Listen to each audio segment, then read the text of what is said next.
बघितलं.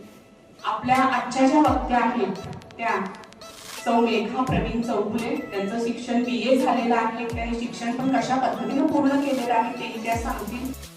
वाईट पण होता त्यावेळेस. तर धार काढण्यापासून माझी सुरुवात झाली.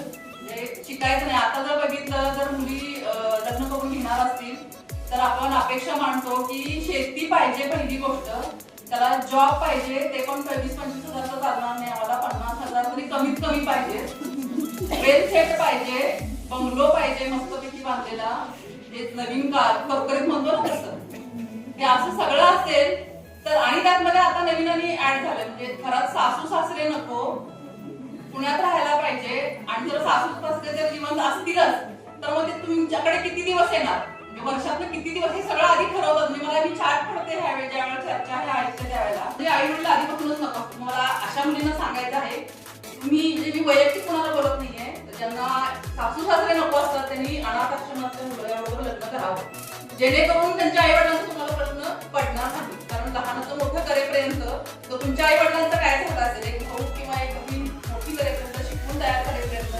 आणि मग जर तुमच्या येणारी भावाची बायको जर म्हणाली आई वडील नको, नंदा नको, तर मग तुमची काय अवस्था होईल. म्हणजे प्रत्येक जण त्या सायकल मधनं फिरत असतो.